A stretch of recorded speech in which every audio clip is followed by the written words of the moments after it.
Hello and welcome to Avyan IAS Academy. Today we'll be taking up one more part from UGC NET. That's one of your units in which we will talk about how English developed in India. That is how in the format that we know English being used today as one of the most important official languages. How did that come and become a part of the Indian system, since we already know that it's a foreign language, but since the advent of the European Empire, we have known that the English had become one of the most important languages, as it had gained its importance as a court language too by then, and now we have it as one of the official languages. So today we'll try and trace a certain part of the history, what led to the assimilation of English in India. So it was after independence, it was through the various commissions and committees, but that's post 1947. However, there was a long lineage of how English became a part of the Indian language system, which had begun with the advent of the Europeans in 1948. That is when Vasco da Gama landed in India. The Portuguese and the Dutch were the first people the first European settlements who had landed in India. However, followed by them were French and the English. But here, since we are concerned about the growth and development of English in India, we'll just talk about the entry of the British into India and how their entry was the benchmark point as to make English a part of the Indian language system as well as in the Indian education system. So the first thing that we know is the landing of Sir Thomas Roe in Jahangir's court. The first British had come to India not just with Jahangir, but it had begun with as early as Akbar, but they were not heard much of because they hadn't gained their prominence by then. But after they had come to India, the first thing that they did was they were not bothered about really getting into India's system of lands, revenue or taxes. But what they had come as a bunch of traders, as the East India Company. But what happened with them was, as soon as they came to India, they saw that this was a land where there were many segmented and fragmented kingdoms, and nobody listened to the other part. There was nothing as a complete control of one emperor. So although when they came, the Mughal empire was at still very functional in India, but slowly and steadily after Aurangzeb it went on declining, and the Mughals realized and the East India Company realized that trading in such an empire where there was no one single or central control to the entire empire was really difficult. So what they wanted to do was they wanted to have a peaceful empire so that they could trade well. That was their primary aim, and with the primary aim of trading well and better, they started getting more and more control of India. They had first got they had learned the idea of collecting taxes from the Indian rulers themselves. They were surprised to know that the Indian subjects, the peasants and the others also were paying the Indian rulers quite a heavy amount of tax. And then after a certain point of time, the Mughal Empire saw that they could lend the control of certain parts of India. The first province that was given to the British to collect the tax was the Bengal province. So that was the entry point into the Indian political system.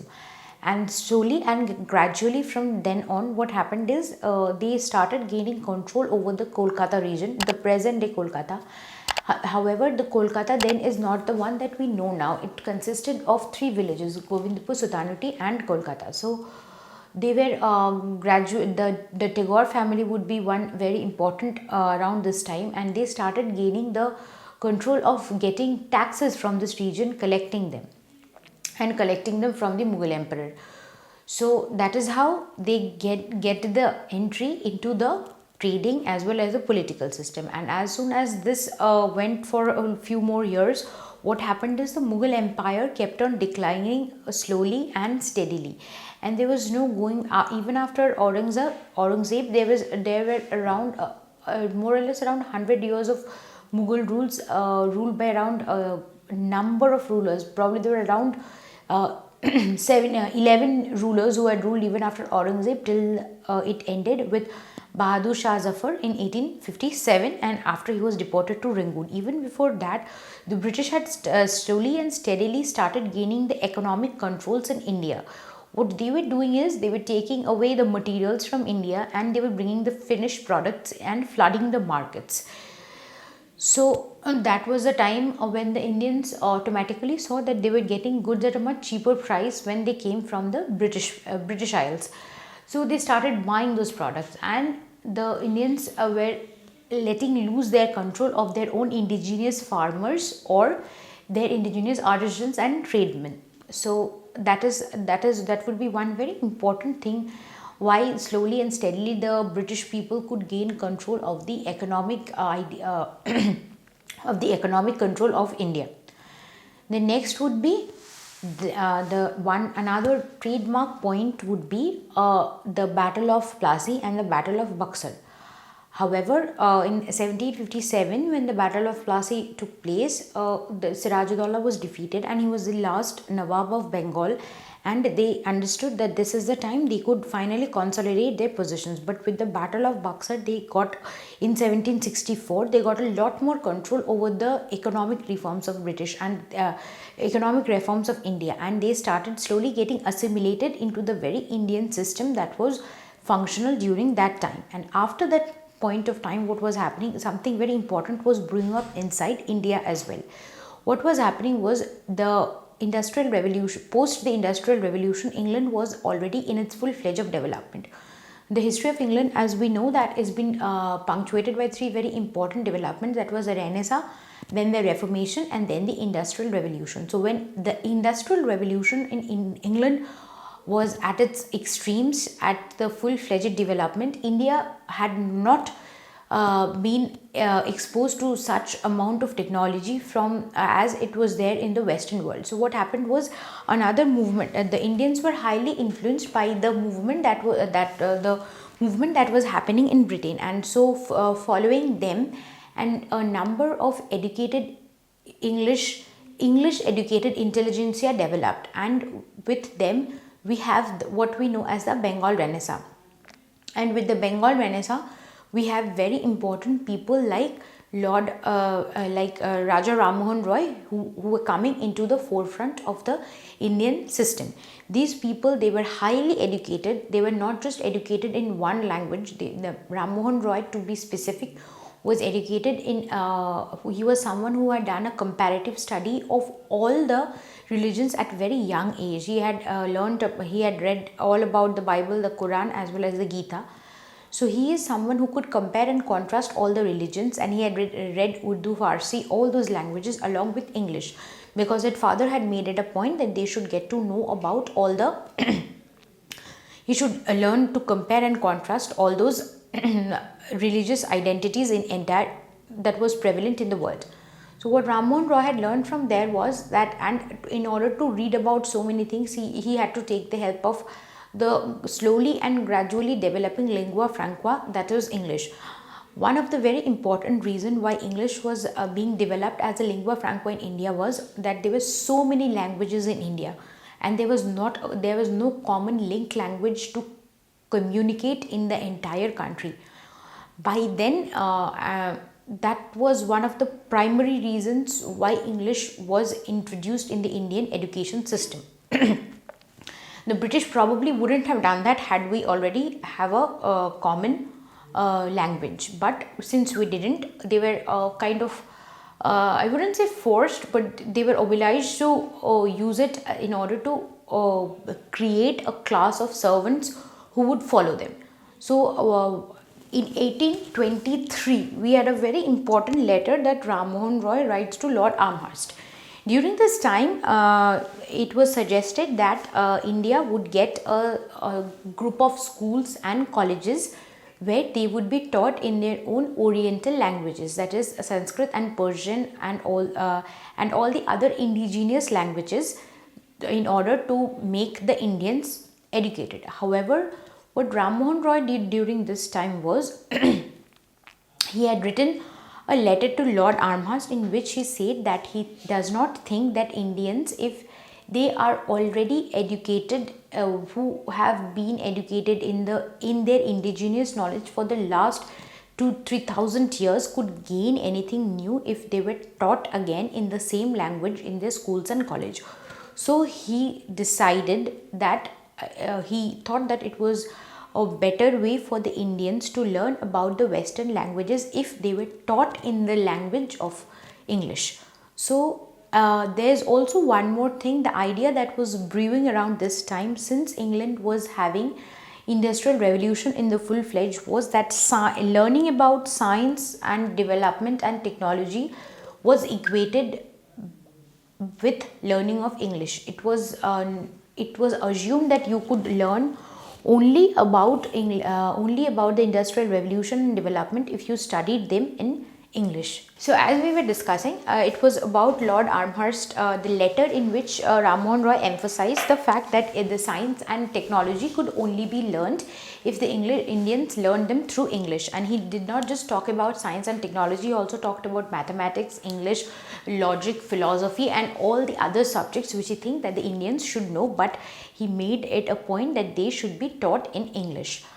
And this is one of the reasons why the Indians were not very pro Ram Mohan around his time. They had thought him to be he was pandering to British people, but that was not the idea that Ram Mohan had in mind. He just wanted his people to gain a little better control of the knowledge system about which the British had been bragging so much. And during this time there was an idea that the British had come with supreme knowledge and the Indians should gain from it. And the Indian system of education, which had been there for such a long time, the indigenous system of education, was slowly and steadily taking a backseat. And it was with the coming of the East India Company, and East India Company slowly and steadily started gaining control of the education system of India as well. After only in 1857, after the first war of independence or the Sepoy Mutiny, whatever you want to call it, had happened, the British realized that it was time that they should no longer allow the East India Company to rule India. So with the coming of the 1858, we get the Indians being ruled no longer by the British East India Company, but they were steadily and with a lot of force and gusto brought under the control of the English crown. So from since 1858, what happens is the education of India is no longer controlled just by the British East India Company, but it is directly controlled by the Queen's reign. So after 1858, the commissions, the policies and the committees which come are a lot more organized. But even before that, we had a few more things. That is, we had Macaulay's Minute, Lord Macaulay's Minute, which is the famous idea of why English should be included. This happened after Ram Mohan Roy's letter. They were evangelists, and Zachary Macaulay was the father of this Lord Macaulay. He was also an evangelist, and there was a very famous debate that was going around this time, the Anglicist and the Orientalist debate. And with Macaulay's Minute, some of it was solved, and later on we'll have the Wood's Despatch coming to 1854. So today's lecture we'll end it with Macaulay's Minute. And in Macaulay's Minute, what was said is, he had this very infamous words, at least now we take them as very infamous, but during that time, it was one of the famous few first lines which Lord Macaulay had said. And he had said that through the English education, we are trying to bring up Indians who would just be Indians in blood, in color, but in their blood they would be the very anglicized representation of the English.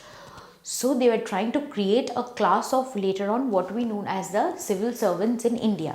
But what they were aiming were not for creating civil servants. What they were aiming to create was a clerical group of staff who would help them in order to carry out their day-to-day daily functions.